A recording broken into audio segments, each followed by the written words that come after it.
आज all India Trinamool Congress Darjeeling महकुमा प्रवक्ता एनबी खवासले पार्टी कार्यालयबाट एक प्रेस विज्ञप्ति जारी गर्दै भारतीय जनता पार्टी अनि दार्जिलिङ सांसद राजु विष्टमाथि कटाक्ष प्रहार गर्दै दिल्लीबाट दार्जिलिङको भाजपा सांसद राजु विष्टले हामीले भारतको गृहमन्त्री अमित शाहलाई दिल्लीमा भेटवार्ता गरेको छौं भन्दै आगामी 12 अगस्तभित्र दार्जिलिङ पहाडको स्थायी राजनैतिक समाधानको विषयबारे केन्द्र सरकारको गृह मन्त्रालयबाट त्रिपक्षीय वार्ताको आधिकारिक पत्र आउने कुरा गरेको थियो। तर आज 12 अगस्त बितेर गएको एक सप्ताह भइसक्यो केन्द्रको गृह मन्त्रालयबाट त्रिपक्षीय वार्ताको पत्र आएको खै भन्दै प्रश्न तेर्साएका छन्।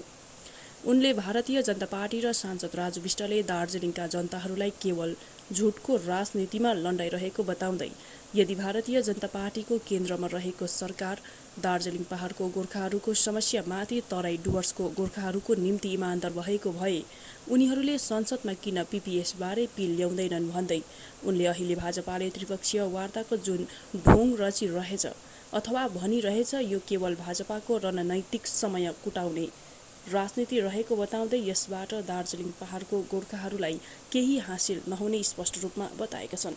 यो बारम्बार म त भन्दै आउँदैछु 2009 सालदेखिको यो 9को चुनाव एमपीको चुनाव दशरथ सिंहजीको अलुवालेको 2014 यो दुईटा चुनावमा बीजेपीले जित हासिल गर्यो अनि उनीहरूको इलेक्सन म्यानिफेस्टोमा के थियो भन्दाखेरि long pending issues of Gorkha and Adivasis भनेको थियो।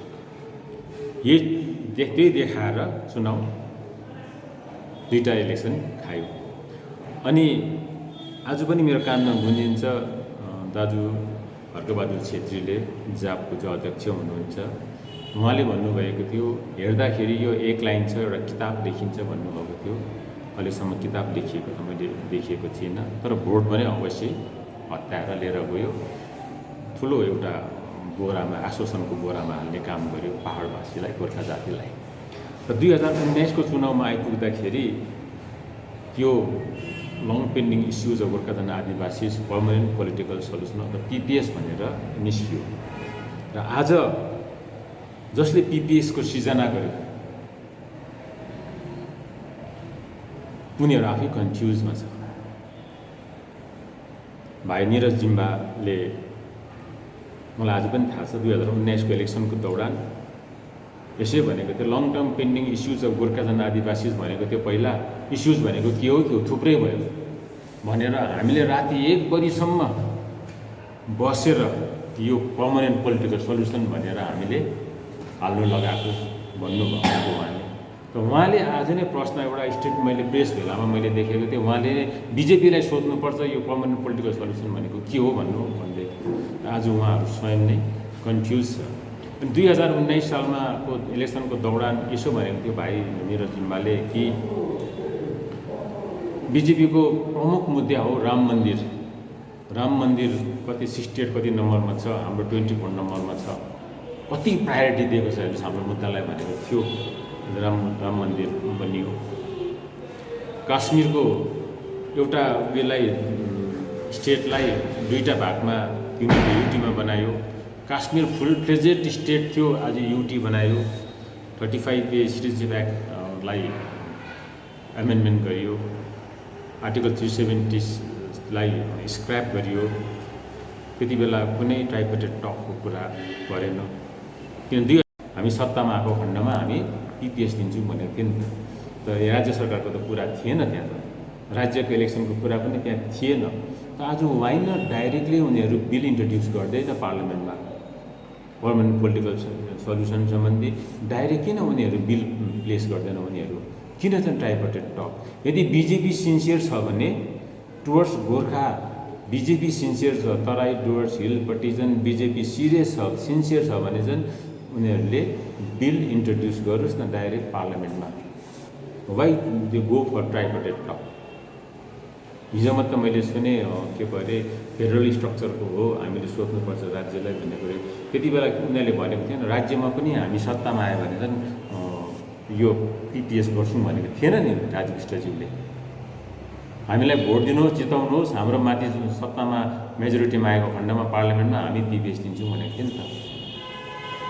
अन्त भाइ नाटकबाजी। आज 12 तारिक भनेको थियो होइन, 12 तारिक चाहिँ चिठी काटिन्छ, अस्तिको 12 तारिक, अगस्त 12 तारिक। दाजु यो एउटा चिठी काट्नुको लागि के 15 अगस्त स्वतन्त्र दिवस ठुलो बाधा हो, ठुलो बाधा हो। हिजो मात्रै राजु विष्टज्यूले भन्दै थियो 15 अगस्तले गर्दा व्यस्त भएर नभनेको भन्ने कुरा गर्नु हुँदै थियो। र अब त्यो यति ठुलो 2 लाइनको चिठी लेख्दै ठुलो यति ठुलो बाधा हो 15 स्वतन्त्र दिवस। हामीले हिजो मात्र दार्जिलिङ सांसद है राजु विष्टज्यूलाई हामीले यही प्रसङ्गमा अलिकति जान्न चाहेको थियौँ। र यो त्रिपक्ष वार्तामा राज्य सरकार सहमति जनाउँछ कि जनाउँदैन भन्दाखेरि यदि राज्य सरकारले सहमति जनाउँछ कि जनाउँदैन, या गोर्खापट्टि कतिको इमान्दार छ स्पष्ट जनाएर नजनाएको खण्डमा त्यहीँनिर स्पष्ट देखिन्छ। मैले भने त अघि नै 2019 को चुनावमा उनीहरूले हामीलाई म राज्य सरकारसँग राज्यको इलेक्सनमा पनि हामी सत्तामा आएको खण्डमा चाहिँ पिपिएस दिन्छु भनेन नि त। 2019 मा हामीलाई एमपी दिनुहोस्, हाम्रो पार्टी सत्तामा आयो भने यो सेन्ट्रल इस्यु हो, हामी गोर्खालाई न्याय दिन्छौँ भनेको थियो नि त। त्यही त वाइ ट्राइपार्टेड टक सिन्सियर छ भने चाहिँ उनीहरूले सोझो बिल इन्ट्रोड्युस गरौँ न पिपिएस सम्बन्धी पार्लियामेन्टमा। किन चाहिँ नाटक गर्नु? यो कहीँ न कहीँ त्यो स्टेटलाई बल फ्याङ्ने उनीहरूको प्रयास मात्र हो, आफ्नो बोझा हटाउने प्रयास मात्र हो। उनीहरू सिन्सियर छ भने चाहिँ पार्लियामेन्टमा बिल प्लेस गरोस्। 2019 को जेनरल इलेक्सनमा यो पिपिएसको मुद्दा उठाउनु हुन्थेन नि त। उनीहरू 2028 को चुनावमा चाहिँ पिपिएसको मुद्दा उठाउनु पर्ने थियो नि त। 2019 को चुनावमा उनीहरूले मुद्दा उठाए, अन्त हाम्रो मान्छेहरूले पनि सिन्सियरली भोट दिए, राजु विष्टलाई हाइएस्ट भोट पाए, 4 लाखभन्दा बेसी भोट पाए। त उनीहरू एब्सोल्युट मेजोरिटीमा छ, त पिपिएस सम्बन्धी बिल इन्ट्रोड्युस गरौँ न डाइरेक्ट पार्लियामेन्टमा। केन्द्र सरकारले पनि पिपिएसको यो उठान गरिरहेको छ र राज्य सरकारले पनि पिपिएसको उठान त गरिरहेको थियो। र यो राज्य सरकार स्तरीय के हुनसक्छ त? हामीले पहिला सुरु 2019 देखि पिपिएसको चर्चा भएको। हामीले दिल्लीतिर हेर्दैछौँ कि पिपिएस कस्तो रहेछ उनीहरूको भनेर। उनीहरूको पिपिएस कस्तो छ भने हामी हेर्दैछौँ। राज्य स्तरीय कस्तो चाहिँ हुनसक्छ र त हामी पहिला भन्नु सक्दैनौँ नि। हामीले पहिला सुरु उनीहरूको पिपिएस कस्तो रहेछ भनेर हामी हेर्दैछौँ। दिल्लीको पिपिएस, गोरामुमुको पिपिएस, बिजिपीको पिपिएस कस्तो रहेछ भनेर हामी हेर्दैछौँ। किनभने उनीहरूले निकालेको सूत्रपात उनीहरूले गरेको हो नि त। र उनीहरूको पिपिएस हामी हेर्दैछौँ। हाउ सिन्सियर दे आर भनेर हामी त्यो पनि हेर्दैछौँ। बिजेपी गोर्खापट्टि कतिको सिन्सियर छ, बारवासीपट्टि पनि कतिको सिन्सियर छ, त्यो हामी हेर्दैछौँ। उनीहरूले डाइरेक्ट बिल प्लेस गर्छ कि गर्दैन पार्लियामेन्टमा कमिङ योपालिको त गयो। 11वटा जनजातिको कुरा कस्तो गर्यो कि जब प्रधानमन्त्री यहाँ सिलगढीमा आएर 2019 को चुनावमा भने एक वटा जातको नाम भनेको थियो। 11वटा जात जो जात गोष्ठी छ उनीहरूको एक वटा जात गोष्ठीको नाम भनेको थियो। आज हाम्रो सांसद दिदी शान्ता छेत्रीले संसदमा प्रश्नकालमा प्रश्न उठाउँदाखेरि यो विषय लिएर के भएको छ भन्दाखेरि अहिले कुनै प्रकार त्यस्तो प्रस्ताव आएको छैन भनेर उत्तर पनि दिइसकेको छ। राज्य सभामा उत्तर पनि दिइसकेको छ सम्बन्धित मन्त्रालयले। जबकि जात एक-एकवटा जात गोष्ठीको नाम भनेको थियो सिलगढीको मिटिङमा प्रधानमन्त्री मोदीले। आज खोइ र हामी देख्दैछौँ पहाडमा चाहिँ अब सबै यो यसैले हामी भनेछौँ व्यावहारिक राजनीति गर्नुपर्छ। हामीले हाम्रो पहाडको समस्या यो भावनामा डुलाएर ठुल्ठुलो कुरा गरेर हाम्रो जुन दैनिक समस्या छ, बेसिक निड्स छ, बेसिक समस्या छ, आधारभूत समस्याहरू छ, हाम्रो समस्याको पहाड भएको छ। वर्षदेखि राजनीतिक भ्याकुम छ र हामी all India Trinamool Congress Darjeeling hills पहाडलाई एउटा राजनीतिक दिशा दिन लागि हामी अघि बढेको छौँ। राजनीतिक दिशा दिन्छौँ, तर ठुलो कुरो होइन। हामी यही समस्याहरू हाम्रो दैनिक समस्या जुन भोग्दैछ, विद्यार्थीले जुन समस्या भोग्दैछ, हाम्रो एजुकेसन सेक्टरमा कसरी बनाउनु पर्ने, हेल्थ सेक्टर कस्तो हुनुपर्ने, हाम्रो पहाडको अर्थव्यवस्था कस्तो हुनुपर्ने, त्यस सम्बन्धी एउटा हामी दिशा दिएर पहाडलाई सजाउने हाम्रो एउटा राजनीतिक दिशा सजाएर राजनीतिक दिशा दिने हामीले यो तृणमूल कङ्ग्रेस अघि आएको छ। हामी एकपल्ट सबै पहाडवासीलाई अनुरोध गर्छौँ, एकपल्ट तृणमूल कङ्ग्रेसलाई सघाएर हेर्नुहोस्, पहाड अर्कै हुन्छ। यो केन्द्रीय किनभने किन पहाडलाई विकास गर्नु जरुरी छ भन्दाखेरि जब गोर्खा भन्ने प्रश्न उठ्छ पहाडमा, देशमा, सबैले दार्जिलिङ हेरेको हुन्छ र दार्जिलिङको गोर्खा चाहिँ पहाडको दैनिक समस्याको, आधारभूत समस्याको पहाड बोकेर बसिरहेको छ यहाँ। र हामी यो समस्या चाहिँ समाधान गरेर कसै पनि दार्जिलिङ आउँदाखेरि गोर्खाको जुन आधारभूत समस्याहरू समाधान भएको देखेर गोर्खा चाहिँ विकसित रहेछ भनेर देखाउन चाहन्छौँ भारतलाई नै। गोर्खा जातिको आङमा घाम कहिले लाग्छ त दाजु? र त यो गोर्खा जातिको आङ यो कस्तो छ, तपाईँहरू समस्या हेर्नु हुँदैछ कि एउटा बेकारीलाई उसको काम ठुलो समस्या, ठुलो समाधान, उसले काम पायो भने it is Gorkhaland equivalent to Gorkhaland for you.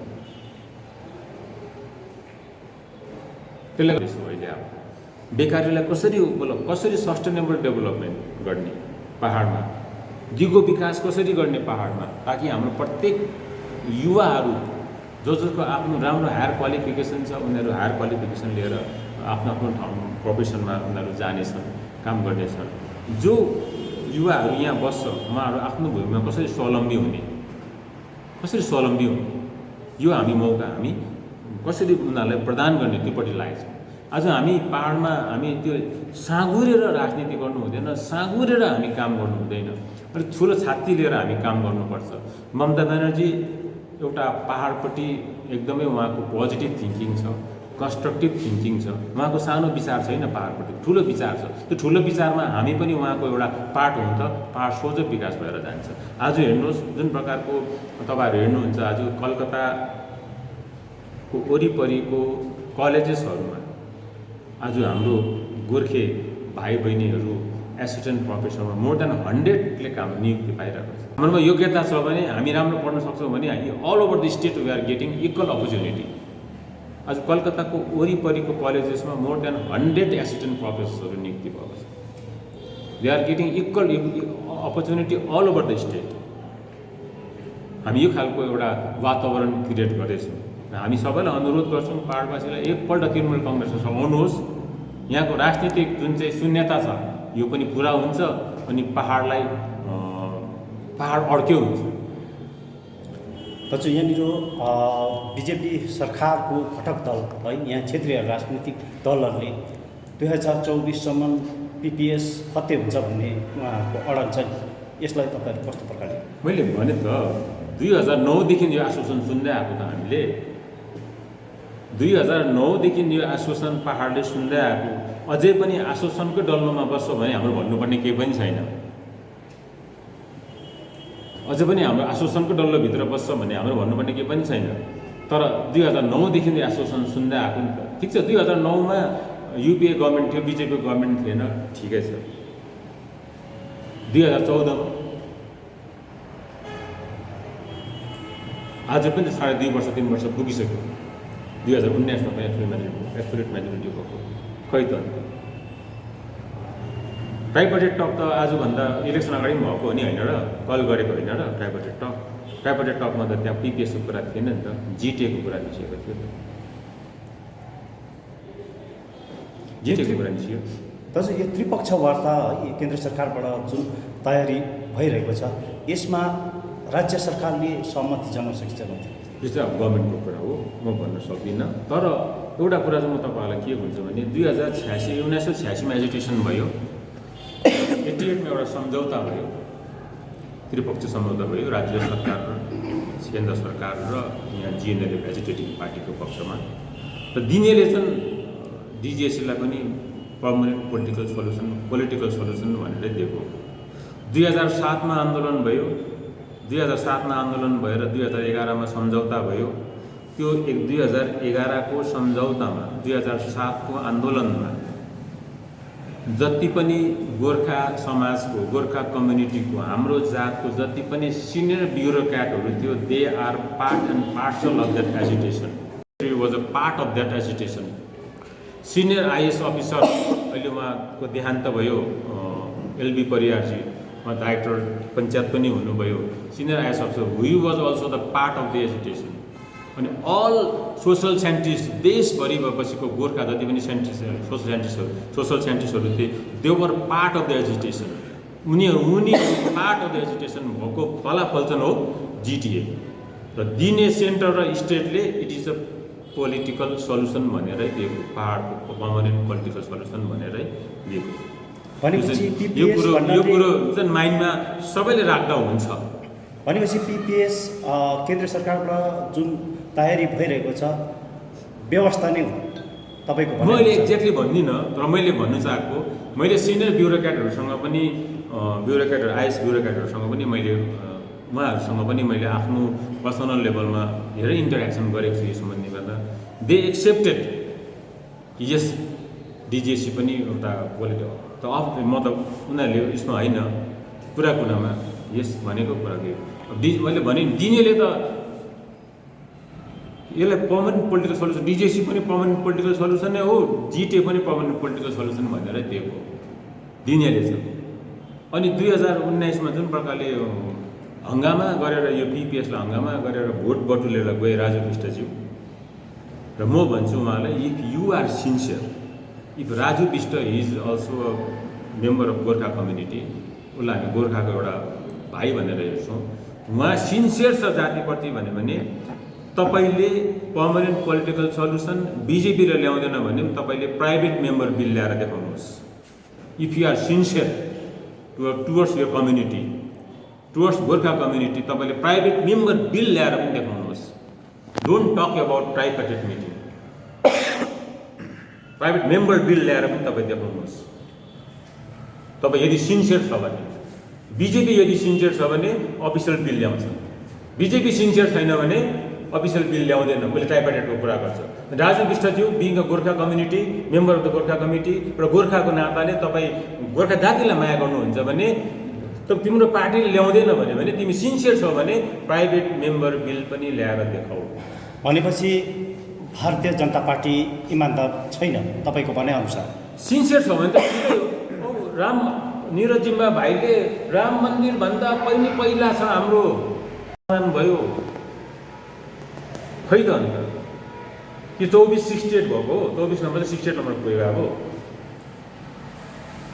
उहाँहरूले त बारम्बार भनिरहेको छ नि 2024 भन्दा अगाडि नै हामी फत्तै गर्छौँ भनेर। 2009 देखि पर्खेको हामीले 24 त 2009 सालदेखि त पहाडको जनताले बिजेपीलाई पर्खेर आएको नि, के हुन्छ कि भनेर। 2009 को चुनावमा भयो, 14 मा भन्ने ठाउँ पायो, हामी सत्तामा थियौँ न, हामी एब्सोल्युट मेजोरिटीमा थियौँ न, युपिए 2 थियो 2014 मा एब्सोल्युट मेजोरिटी, 2019 मा एब्सोल्युट मेजोरिटी देखाउन गरेर। यो भन्ने बेला होइन, जनताले भन्ने कुरो त गरिसक्यो, जनताले सघाउनु पर्ने कुरो सघाइसक्यो। अब तिमीले काम मात्र गरेर देखाउ न। त्यो बित्थामा आएर नौटङ्की गरेर ट्राइपार्टिट मिटिङ के मिटिङ भनेर त्यो नौटङ्की गर्ने बेला होइन, काम गर्ने बेला हो। 0 आवरमा प्रश्न उठाउँछौ, 0 आवरमा प्रश्न उठाएर यहाँको जनतालाई लाटा बनाउँछौ। 0 आवरमा प्रश्न उठाएको भनेको चाहिँ पानीमा पारेको जस्तो हो। 0 आवरमा प्रश्न उठाउनु भनेको चाहिँ पानीमा पारेको जस्तो हो।